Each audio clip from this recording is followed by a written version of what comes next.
আকাশবাণী খবর পড়ছি পার্থপ্রতিম মিত্র। প্রথমে বিশেষ বিশেষ খবর। প্রধানমন্ত্রী নরেন্দ্র মোদী আজ অন্ধ্রপ্রদেশের বিশাখাপত্তনমে 2 লক্ষ কোটি টাকার একাধিক প্রকল্পের সূচনা এবং শিলান্যাস করবেন। এক দেশ এক নির্বাচন সংক্রান্ত সংসদীয় যৌথ কমিটির প্রথম বৈঠক আজ নতুন দিল্লিতে অনুষ্ঠিত হবে। 70 আসন বিশিষ্ট দিল্লি বিধানসভায় আগামী 5ই ফেব্রুয়ারি নির্বাচন। ওড়িশার ভুবনেশ্বরে আজ সূচনা হচ্ছে অষ্টাদশ প্রবাসী ভারতীয় দিবস সম্মেলনের। ভারতের তৃষা জলি ও গায়ত্রী গোপীচাঁদ মালয়েশিয়া ওপেন ব্যাডমিন্টনে মেয়েদের ডাবলসের শেষ 16তে জায়গা করে নিয়েছেন। আসছি বিস্তারিত খবরে। প্রধানমন্ত্রী নরেন্দ্র মোদী আজ অন্ধ্রপ্রদেশের বিশাখাপত্তনমে 2 লক্ষ কোটি টাকার একাধিক প্রকল্পের সূচনা এবং শিলান্যাস করবেন।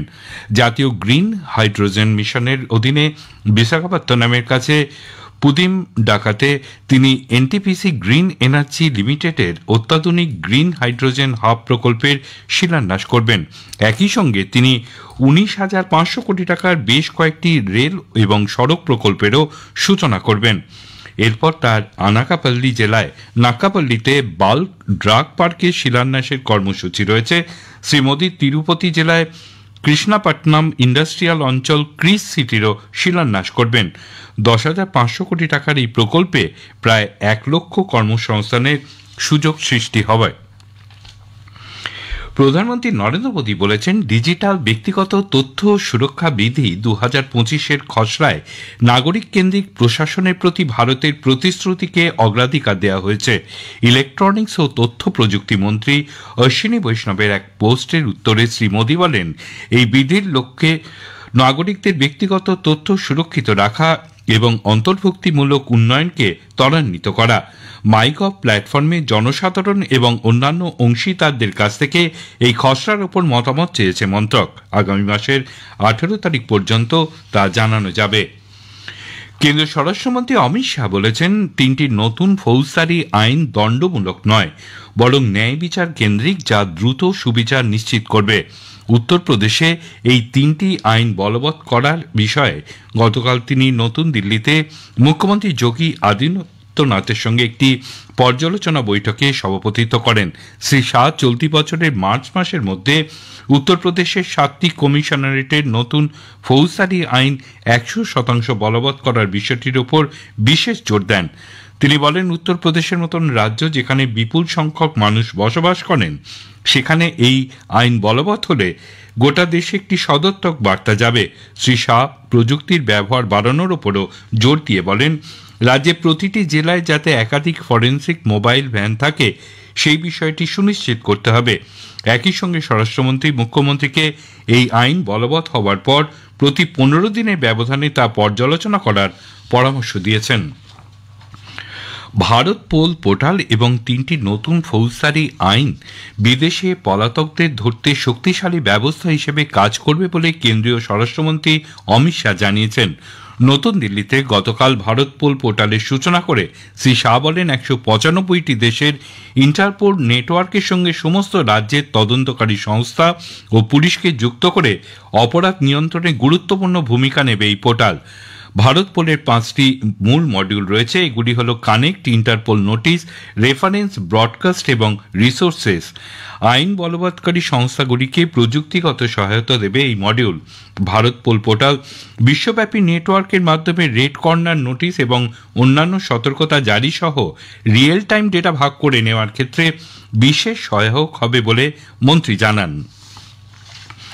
কেন্দ্রীয় সরকার বিচারাধীন বন্দীদের স্বস্তি দিতে সবকটি রাজ্য ও কেন্দ্রশাসিত অঞ্চলে ভারতীয় নাগরিক সুরক্ষা সংহিতার 479 নম্বর ধারা অবিলম্বে কার্যকর করার জন্য বলেছে।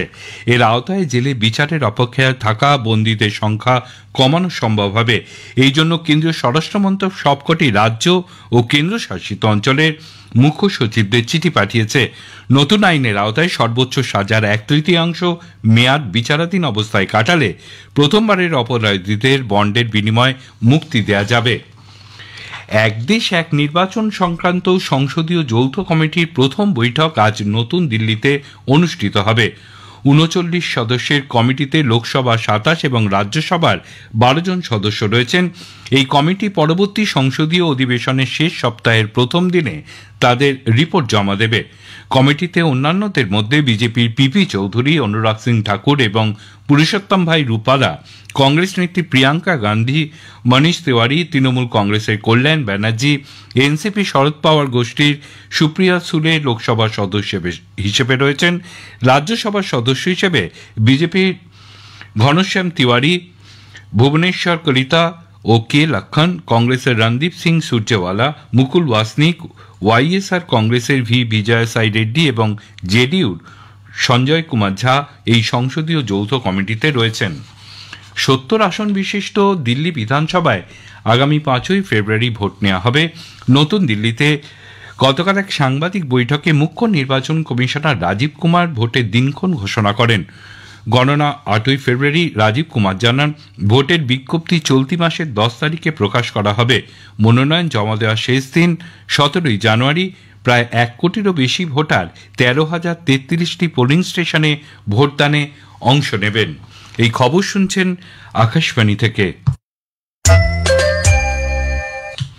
আমাদের সংবাদ শোনা যাবে ইউটিউব চ্যানেল আকাশবাণী সংবাদ বাংলা, ফেসবুক ও ইনস্টাগ্রাম আকাশবাণী সংবাদ কলকাতা এবং এক্স হ্যান্ডেল এআইআর নিউজ কলকাতাতে।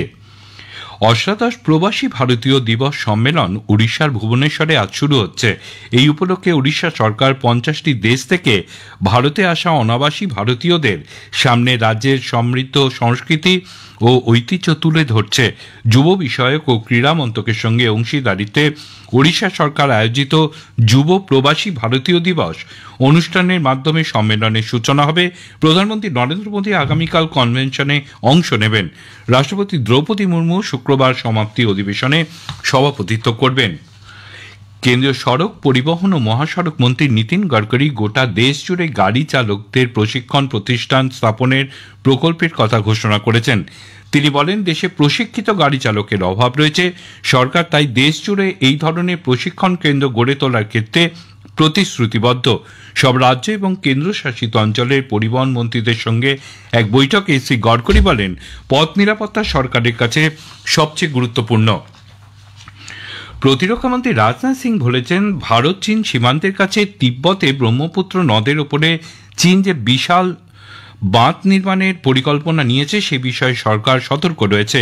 ব্রহ্মপুত্র নদের ওপরে চীনের বিশ্বের সর্ববৃহৎ বাঁধ নির্মাণের পরিকল্পনা ঘোষণার একদিন পরেই ভারতের পক্ষ থেকে বলা হয়েছে, দেশের স্বার্থ রক্ষায় সরকার এই পরিকল্পনার ওপরে নজর রেখে চলেছে।